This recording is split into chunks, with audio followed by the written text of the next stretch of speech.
Sa pagtatapos po ng 2024, sinabi po ng ating mahal na Pangulo na ang impeachment ay hindi importante. Sabi niya, this does not make any difference to any single Filipino life. So why waste time on it? And despite the admonition of the President, the House, through one-third vote, transmitted the articles of impeachment to the Senate. Why didn't we heed the call of the President? Why did the HRR defy the President's pronouncement? Gusto ko lang pong malaman kung bakit ganun. Parang hindi natin sinusunod ang mga pahayag ng ating Pangulo. At noong July 25, the Supreme Court, sabi nga nila, inilang dineklara ng articles of impeachment ay unconstitutional at void ab initio. At pagkatapos noon ay nakarinig tayo ng mga pahayag mula sa House members na tila baga tinatakot ang ating mga maestrado na pwede kayong ma-impeach din tulad ng Vice President. The right of the House to promulgate its own rules is clearly and plainly stated in our fundamental law. It is not for the Supreme Court to write rules and for the House to follow. The judiciary has the vital role of interpreting laws, including the Constitution. But that role does not extend to amending it. The power to interpret does not include the power to rewrite, Mr. Speaker. So ang tanong ko lang po why the continued defiance on the part of the HOR? Parang tayo po ay tila nagmamatigas. Samantalang ang Korte Suprema at ang ating co-equal body ng Senado ay tumalima na sa sinabi ng ating Korte Suprema. Alam naman po natin that the Supreme Court is the final arbiter on all disputes and controversies pertaining to constitutional issues. Wala pong defiance ang House of Representatives. May motion for reconsideration po tayo. At kung sakali, I don't think ang House ay hindi susunod kung final and executive na ang ruling ng Supreme Court. And the decisions released by the Supreme Court form part of our legal framework, form part of our legal system sa ating bansa. Dapat po natin galangin ang ating co-equal branch. Sinabi rin po ng Pangulo sa isa sa kanyang mga panayam at huli-huli sa kanyang sona na ang Pilipino ay sawa na sa sobrang pamumulitika. So, buti pa ang ating Pangulo aware dito. Ang akin lang naman po, this administration has been characterized by, treating its political adversaries na pag malakas ang kalaban, i-disqualify, i-expel, i-impeach, or i-threaten na i-impeach. Bakit hindi lang naman po natin galingan? Meron pa naman po tayong 3 taon. Baka sakali, matalo natin si VP Sara sa 2028. Maraming salamat po. Magandang araw po sa inyo lahat mga kababayan. Kumusta po kayong lahat? Saan man dako po kayo naroon, sana'y nasa mabuti po kayong kalagayan. Lalong-lalo na po sa ating mga kababayang OFW sa iba't ibang panig ng mundo, mabuhay po kayong lahat. Saludo po kami sa inyong sipag, tatag at determinasyon para sa inyong pamilya at para sa bayan. At ngayon nga mga kababayan, ito na naman tayo sa ating panibagong reaksyon sa mga bago at may init na kaganapan dito sa ating bansa. At ito nga, grabe itong anak ni Senator Marcoleta mga kababayan. Unang taon pa lang yan dito sa Congress ay talaga namang nakikipag-bakbaka na dito sa karamihan dito sa nasa mababang kapulungan mga kababayan. Dito nga pinagtanggol niya ang naging desisyon ng Supreme Court at ng Senado mga kababayan.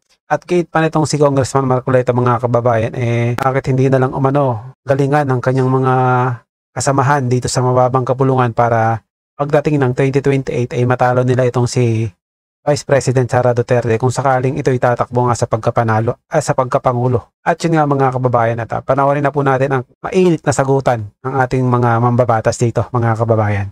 Pero bago yan, kung bago ka pa lang dito sa ating channel ay mag-subscribe ka na at i-click mo na din ang notification bell para maging updated ka sa mga susunod pa nating video. Paki-like at paki-share mo na din ang video ito sa iba pa nating mga kababayan. At kung nais mong sumali sa ating community, ay i-click mo lang ang join button na makikita mo sa baba. Maraming salamat po. Now, on the second point, the due process requirement. Would you agree with the position of this representation, and I think this is shared by many others, that it is not proper to impose the due process requirement when it comes to the third mode, referred to as the second mode in the decision of the Supreme Court, July 25 decision, that is direct filing by 1/3 of the members of the House, because precisely the requirement of due process is something that will be met at the Senate level during the trial itself. And then when we talk about the very concept or definition of due process, that is Section 1 of Article 3, Bill of Rights, no person shall be deprived of life, liberty, and property without due process of law. There is no deprivation of life, of liberty, or property, or in the impeachment, because the penultimate, the only sanction or penalty of impeachment or conviction, in case of conviction after the impeachment trial, is just removal from office and not imprisonment, not fine, nothing except removal from office. Do you agree with that proposition, Mr. Minority Leader? I agree to that, Mr. Speaker. That is all. Those 2 points, just to highlight those very significant points in favor of the whole context of the privileged speech of the Honorable Minority Leader. Thank you, Mr. Speaker. Would like to recognize Honorable Marcoleta. Mr. Speaker, I'd like to ask if the distinguished minority leader will yield to a few questions and to make a manifestation from his speech. Thank you. I will gladly accommodate request of Honorable Marcoleta is Honorable recognized. Mr. Speaker, you enumerated earlier that the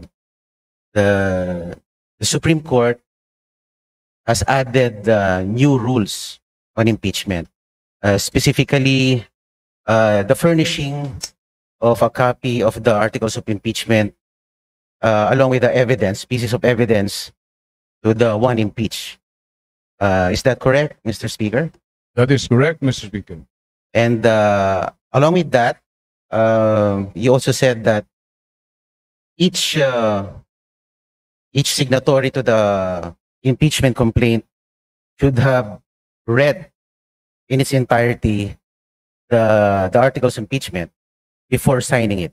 And in your own opinion, it is another rule added by the Supreme Court. That is what the Supreme Court stated, Mr. Speaker. And our distinguished colleague, Ma'am Laila De Lima, said that due process is not needed here in this particular case. But in my personal opinion, Mr. Speaker, due process is intrinsically embedded in all judicial, even administrative processes. It need not be construed specifically in the Constitution. Halimbawa po, kung tayo ay magtatanggal ng empleyado sa kumpanya, kahit wala naman pagtatangka sa kanyang buhay, we also accord due process to the person that we are about to remove from office. Usually, tayo po we ask for an explanation letter dun sa empleyado kung bakit why he or she has breached a company policy. In other words, meron pong due process. And I think it need not be specifically stated in every ruling. And I think dapat po talaga intindihin natin ang judicial ang due process ay nandyan, nananalaytay sa lahat ng ating mga batas. Mr. Speaker, ang impeachment po ay a class of its own. May tinatawag na substantive due process, procedural due process, administrative due process. At dito naman sa impeachment, sinasabi po ng kanina sa interpellation na ang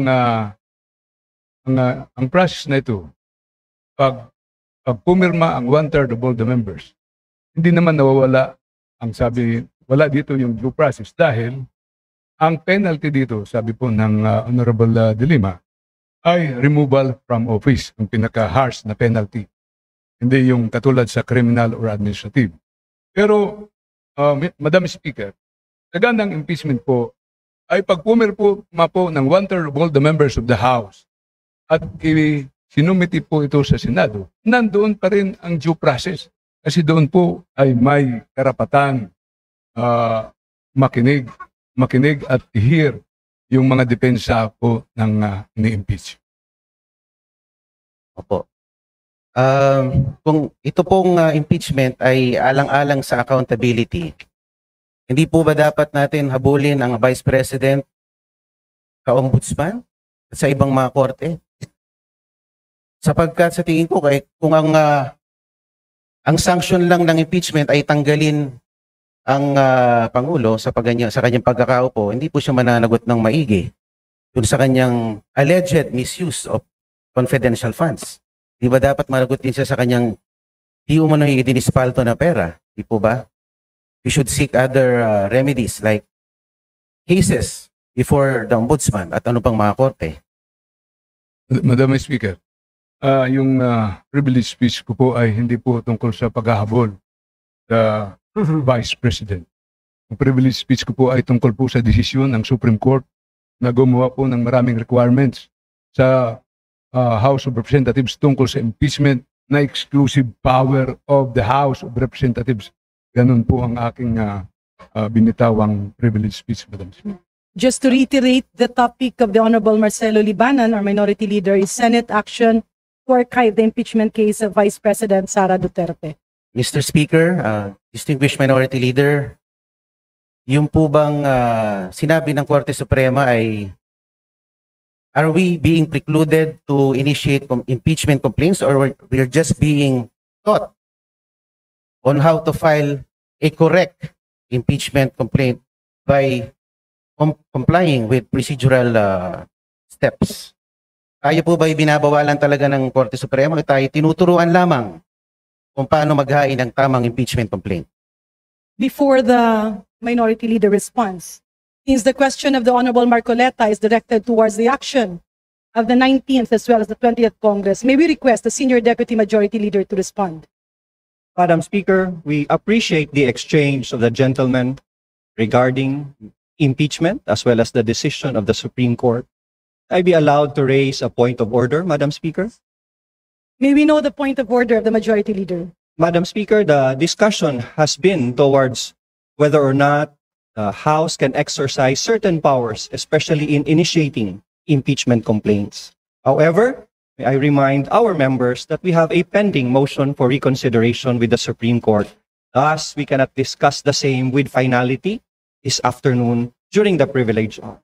May I request the gentlemen if we can hold further deliberations, heated deliberations in the future, so that we can wait until our motion for reconsideration has been decided with finality by the Supreme Court.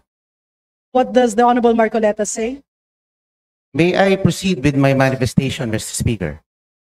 Madam Majority Speaker, Leader. can we let the Honorable Marcoleta finish his manifestation before we proceed to the next speaker to avail of the privilege hour? Thank you, Madam Speaker. Majority Leader, I believe the Honorable Libanan as well as the other members of the House are actually, we have 22 members listed for the privilege hour. That's right, Madam Yeah, Speaker. so I believe a manifestation can be taken up at the appropriate time once the privilege hour has been closed.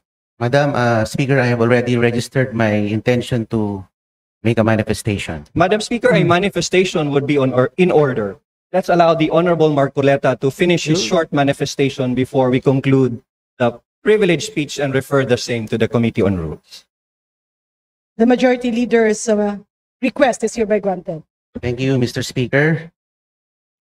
Sa pagtatapos po ng 2024, sinabi po ng ating mahal na Pangulo na ang impeachment ay hindi importante. Sabi niya, this does not make any difference to any single Filipino life. So why waste time on it? And despite the admonition of the President, the House, through one-third vote, transmitted the articles of impeachment to the Senate. Why didn't we heed the call of the President? Why did the HRR defy the President's pronouncement?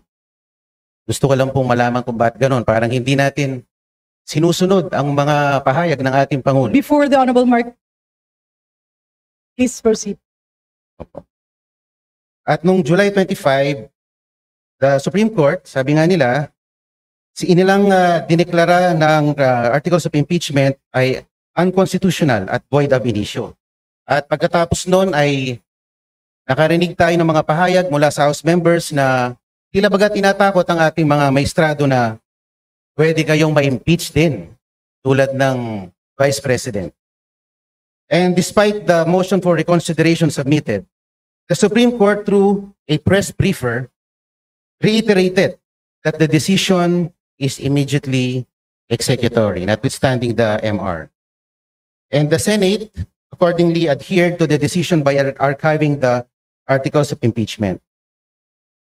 So ang tanong ko lang po why the continued defiance on the part of the HOR? Parang tayo po ay tila nagmamatigas. Samantalang ang Korte Suprema at ang ating co-equal body ng Senado ay tumalima na sa sinabi ng ating Korte Suprema. Alam naman po natin that the Supreme Court is the final arbiter on all disputes and controversies pertaining to constitutional issues. And the decisions released by the Supreme Court form part of our legal framework, form part of our legal system sa ating bansa. Dapat po nating galangin ang ating co-equal branch. Sinabi din po ng Pangulo sa isa sa kanyang mga panayam at huli-huli sa kanyang sona na ang Pilipino ay sawa na sa sobrang pamumulitika. So, buti pa ang ating Pangulo aware dito. At syempre, kamakailan ay meron pong ibinalita na meron na naman pong Quadcom version 2.0. Alam naman po natin ang Quadcom ay nagagamit bilang political persecution more than a tool for legislation. At pinakita pa nga po ng Quadcom sa kanilang performance last year that it assumed judicial and prosecutorial roles, which is beyond the ambit of its legislative function. Mr. Speaker, the continued defiance of the House of Representatives has been truly remarkable. Sana naman po ay baguhin na natin ang ating estratehiya. Sa akin lang naman po. Dahil ako'y miyembro ng 20th Congress, bakit hindi po natin baguhin or reassess ang ating strategies? Kaysa bumabakbak tayo ng bumabakbak ng ating political adversaries. Bakit di na lang po natin galingan? Total, meron naman po tayong 3 taon pa para ipakita na tayo ay mahusay din sa pamamalakad. Ang akin lang naman po, this administration has been characterized by, treating its political adversaries na pag malakas ang kalaban, i-disqualify, i-expel, i-impeach, or i-threaten na i-impeach. Bakit hindi lang naman po natin galingan? Meron pa naman po tayong 3 taon. Baka sakali, matalo natin si VP Sara sa 2028. Maraming salamat po. Madam Speaker, there being no other Madam member Speaker. who wishes to interpolate, I move. Still my time, Mr. Speaker. The Honorable Nonoy Libanan may proceed with his privileged speech. Speaker, kung magpasalamat sa manifestation, bagamat mahabang manifestation ni Congressman Marcolita. Pero yung sinabi po niya na may defiance ang House, parang narinig ko na may defiance ang House sa Supreme Court ruling. I beg to disagree, Honorable Marcolita, with that statement. Wala pong defiance ang House of Representatives. May motion for reconsideration po tayo. At kung sakali, I don't think ang House ay hindi susunod kung final and executory na ang ruling ng Supreme Court. Pero may oras pa tayo. At ito, ang chamber na ito ay ang precise venue to air our grievances. We represent all the people here, especially we in the minority. Ito yung mga bagay na dapat ilabas po natin dito. Because this is our constitutional duty. Obligasyon natin proteksyonan ang ating duties and obligations. As a House, obligasyon po natin palakasin ang House of Representatives dahil ito po isa sa matibay na pagbalansin ng power. Kung sobrang tapang ang Supreme Court, sobrang tapang ang Executive at mahina ang House, palagay niyo po ba tatayo ang ating bansa? Kaya lahat po tayo obligasyon patibayin ang kanya-kanyang mga sinumpaang tungkulin. May duties and obligations po tayo. At kahit po masakit, kahit mahirap, kailangan natin ipaglaban ang ating konstitusyon. Yan po ang napakahalaga sa lahat. Maraming salamat po, Madam Speaker. Maraming salamat po sa aking mga kasamahan po. And if I may move, Madam Speaker, I would like to erase from the record the statement of the Honorable Marcoleta that defiance of the House of Representatives. Hindi po tayo nag-defy. So move, Madam Speaker. There is a motion to delete from the records the statement, "The House is in defiance." Do I hear that right, Minority Leader? So any attribution to the statement of the Honorable Marcoleta stating that the House is in defiance of the Supreme Court ruling is hereby deleted. Majority Leader. Mr. Speaker, I am amenable to substitute the word defiance if the body will so allow. With the permission of the Majority Leader, Mr. Speaker, it was my time. He was only availing of my time. yes. The honorable gentleman has not been recognized and have not taken my seat. Madam Speaker. For the record, we are in the privilege hour. The Honorable Nonoy Libanan has his time. He delivered his privileged speech entitled Senate Action to Archive the Impeachment Case of Vice President Sara Duterte. And the Honorable Marcoleta has signified his intention to interpolate and then later on make a manifestation.